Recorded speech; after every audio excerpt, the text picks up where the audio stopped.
Salut l'équipe, salut la team, c'est le débrief d'Aka et on est là pour débriefer le match de Paris contre Strasbourg.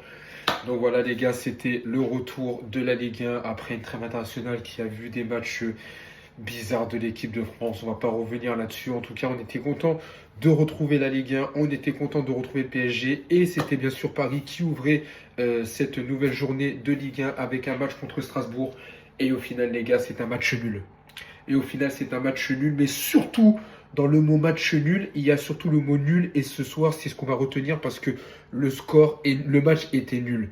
Le match était nul. Alors, il y a encore beaucoup d'enseignements. On va encore parler de certains joueurs qui, pour moi, n'ont clairement pas leur place au Paris Saint-Germain. Mais en tout cas, voilà, les gars, c'était un match nul. On recevait donc une équipe de Strasbourg qui, on le sait, Strasbourg, c'est une équipe qui est joueuse. C'est une équipe qui, depuis que Liam Rosenor est devenu l'entraîneur, c'est une équipe qui apporte du jeu, c'est une équipe qui ne se montre pas, une équipe qui a de très très bons jeunes joueurs, des petites pépites qui jouent quand même bien au football. Et voilà les gars, c'est simple, avant on connaissait le projet Blue Lock qui était un manga un peu japonais. Je crois que maintenant il y a le projet Blueco. Alors on va me dire oui, multipropriété, Chelsea, Strasbourg, je n'ai pas trop compris. Il y a des gens de Chelsea qui voient Strasbourg, des gens de Strasbourg qui voient Chelsea. Bref, peu importe. Mais en tout cas, voilà les gars, voilà, très bon match de la part de Strasbourg, donc il faut leur féliciter. Mais nous les gars, c'est important. Alors, il y a des enseignements, et je vais en parler tout de suite, parce qu'avant qu'on commence à prendre la tête, je vais dire les gars, quand tu regardes la composition de ce soir, et que tu fais un comparatif avec l'équipe de l'année dernière, ou même l'équipe qui a joué la finale de Ligue des Champions, puisque c'est ça, hein, l'équipe du PSG, c'est l'équipe qui a joué la finale de Ligue des Champions, un seul joueur était titulaire, c'est Désiré Doué. Le gardien n'était pas le même. La défense n'était pas les mêmes. Les latéraux n'étaient pas les mêmes. Le milieu de terrain n'était pas les mêmes. Et l'attaque n'était pas les mêmes. Donc avant qu'on vienne me dire, oui, mais c'est... Non, j'ai envie de dire, les gars, à un moment donné, le football, je le répète encore une fois, le football, c'est pas de la science. Le football, c'est pas de la science. Le football, c'est pas de la magie. Le football, c'est des mathématiques, c'est ce que tu veux. Mais le football, c'est des faits concrets. Quand tu as une équipe qui est décimée et que tu n'as pas tes joueurs titulaires et que tu fais jouer des remplaçants, tu peux pas t'attendre à battre. Alors oui, d'accord, le PSG avait fait une composition surprise et on a tapé le Barça. La Ligue des Champions et la Ligue 1, ce sont deux choses différentes. Et on l'a vu ce soir parce que déjà, il y a une composition où on a encore eu droit à une louchonnerie. Alors encore une fois, je le dis, un Lucho, on a confiance en lui, donc on est toujours dans le tram Luis Enrique.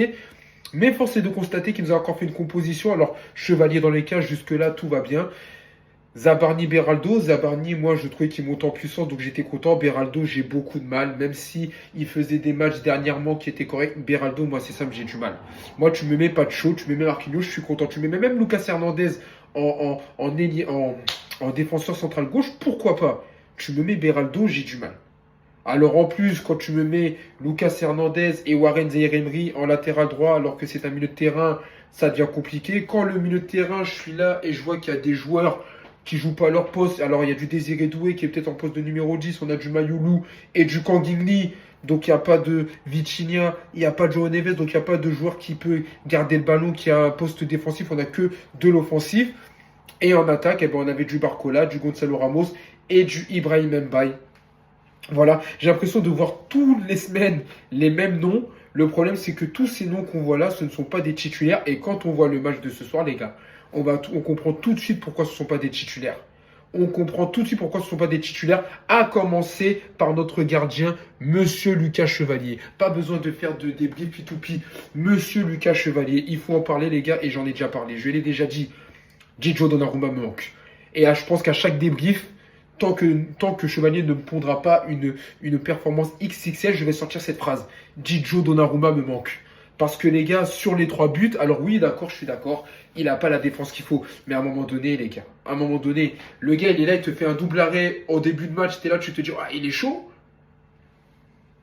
Mais quand je vois les buts, les gars, quand je vois les buts, que ce soit le premier but sur la tête, où tu vois clairement qu'il est pris à contre-pied, donc déjà sur la tête, déjà tu te dis, mais Donnarumma, il aurait peut-être décalé là, tu vois que non. Que ce soit le deuxième but, c'est quoi? Oui, le deuxième but, c'est le joueur là qui fait un tacle glissé. Et c'est même pas pour dire qu'il a plongé et pour dire que le ballon était au-dessus. Non, il fait un tacle glissé, le gars, il était à genoux. Donc, le joueur, il rate sa frappe. celui qui a marqué le deuxième but, là, Strasbourgeois, il rate sa frappe. Et Lucas Chevalier, il est à genoux et tu vois qu'il bouge juste le pied. Il a tellement cette habitude d'arrêter les ballons avec son buste que le mec, il a oublié qu'il a un gardien. Mais plonge, frérot, plonge. Mais plonge, bordel, plonge. Comment ça, et tu prends un but comme ça à bout portant et t'es là sur le genou, Ouais, vas-y, non, laisse tomber. Et puis après, le troisième but, j'en parle même pas. Mais c'est compliqué. C'est compliqué. C'est compliqué parce que Lucas Chevalier, pourtant, c'est un international français, il a du potentiel, il est fort sur les pénaltys, c'est un gardien qui met un peu de pression. Avec sa coiffure, il fait un peu penser à Jérémy Janot. Mais les gars, non, non, non, non, parce que dès qu'il y a une occasion, c'est simple, contre Strasbourg, et je vous le promets, les gars, Strasbourg, j'avais l'impression que dès qu'ils cadraient leur frappe, et que la frappe était à l'opposé de Chevalier, si la frappe était cadrée, ça faisait but. Si la frappe était cadrée, ça faisait but. Il y a même une occasion où, à un moment donné, je crois, il y a une espèce d'autre tête. Tu vois que Chevalier, il est encore battu. Et le ballon, il part hors cadre. Mais j'ai juré, le ballon, il est cadré, ça fait but. Mais les gars, c'est pas possible. Je vais le redire encore une fois. Paris, c'est pas Lille. À Lille, tu avais l'habitude d'être dans un club moyen qui jouait bien des fois. Tu étais là, tu faisais des arrêts. À Paris, oui. Alors oui, à Paris, t'es pas là à faire tout le temps des arrêts. Mais gros, quand tu dois faire des arrêts, t'es pas présent.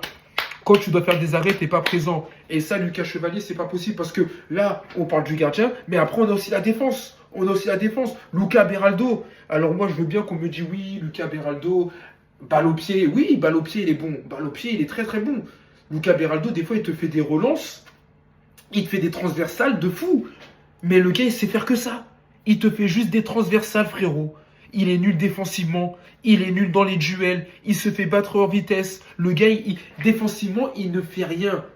En fait, Lucas Beraldo, c'est ça. Défensivement, il n'est pas présent. Le gars, il sait juste faire des transversales. Donc, à un moment donné, je sais pas, mets-le milieu relayeur. Mets-le à un poste où il est juste là pour prendre un ballon et faire des transversales parce qu'il est bon qu'à ça. Et vous remarquerez, les gars, à chaque fois que Beraldo est titulaire, déjà, à chaque fois que Beraldo est titulaire, il faut se dire un truc, c'est que le football, c'est pas de la science. Mais quand Beraldo est titulaire, Paris encaisse un but. Ça, malheureusement, c'est des faits inévitables. Ça, les gars, c'est des faits inévitables. Quand Beraldo est titulaire, le PSG encaisse un but. Ça, déjà, c'est un fait inévitable. Mais après, c'est pas possible. Encore une fois, il s'est fait bouffer sur les duels. Il fait, voilà, Beraldo, j'en ai marre. Chaque fois, on répète la même chose, mais pour moi, il n'a pas le niveau PSG et qui partent. Alors oui, je sais, on a beaucoup craché sur des joueurs et il y a des gens qui nous fait la gueule, mais j'ai vraiment du mal à imaginer que demain Beraldo devienne Thiago Silva. Franchement, les gars, je vous le dis, si Beraldo devient Thiago Silva, un jour, je referai un débrief. Je ferai un débrief torse nu, sauf que cette fois-ci, je ne ferai pas un débrief torse nu, je ferai un débrief en caleçon, frérot. C'est-à-dire que je garde le haut et je serai en caleçon. Je baisse mon froc.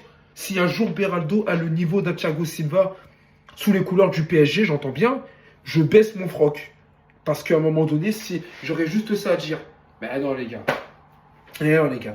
Donc voilà, donc t'as Beraldo, voilà, t'as Chevalier, voilà. Zabarni, il commençait bien, mais quand tu vois les matchs qu'il a fait en sélection internationale, tu te doutes bien que Zabarni, il va encore falloir du niveau. Alors des fois, il est très très bon. Défensivement, en 1 contre 1, il est très très bon. Défensivement, il fait des bons replis défensifs. Tu vois que c'est un défenseur. Mais tu vois que c'est pas encore tout à fait ça. Et voilà, et puis après, Lucas Hernandez, c'est pareil. Lucas Hernandez, j'aime beaucoup parce que Lucas Hernandez, il mouille le maillot. Il mouille le maillot. Il a fait un interview, je veux partir au PSG par la grande porte. Mais frérot, tu peux pas faire un match comme ça. Tu peux pas nous faire un match comme ça, un match où tu es perdu, un match où les attaquants adverses ils vont dans ton dos, et un match où tu fais toujours une agressivité, donc tu prends un carton jaune. Ça y est. Voilà, tu es là, tu fais l'agressivité, tu fais le tacle de trop, tu prends un carton jaune, et c'est tout. C'est tout, Lucas Hernandez. Donc, si tu veux rester au PSG, et si tu veux partir par la grande porte, frérot, il va falloir que tu augmentes ton niveau, parce que pour l'instant, tu es très loin du niveau d'Nuno Mendes. Tu es très très loin du niveau d'Nuno Mendes. Il y avait des matchs où tu revenais bien, et là, j'ai l'impression que sur ces matchs-là, sur ce match-là, franchement, tu as régressé. À droite, curieusement, les gars, Warren Zaïre-Emery a fait un très bon match. Warren Zaïre-Emery, il a fait un très bon match. J'ai trouvé qu'il était très bon, il a perdu très peu de ballons, il a fait des bonnes passes, il a commencé à se projeter vers l'avant. Et petit à petit, Warren, on retrouve un niveau qu'on lui connaissait. Donc voilà, il était capitaine.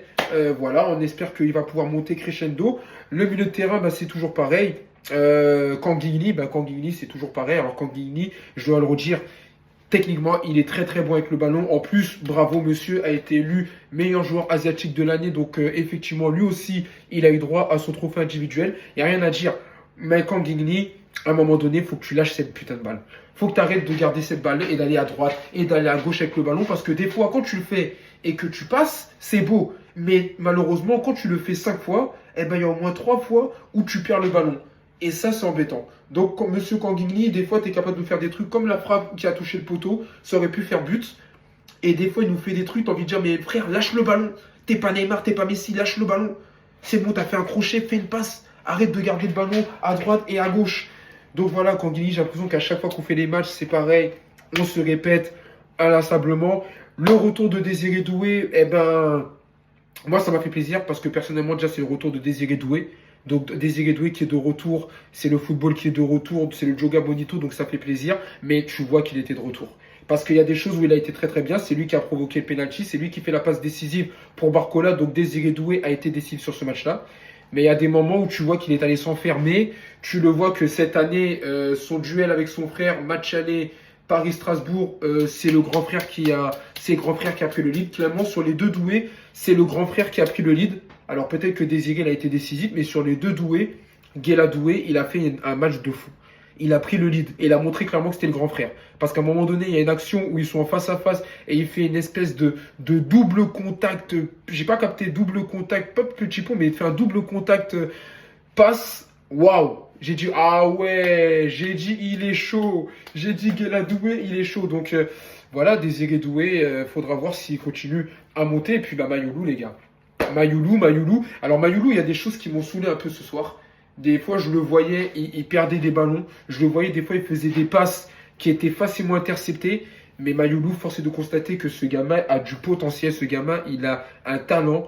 Techniquement, il est très très fort et il a une finition. Je sais pas, ça fait combien. J'ai pas regardé les statistiques au niveau des matchs.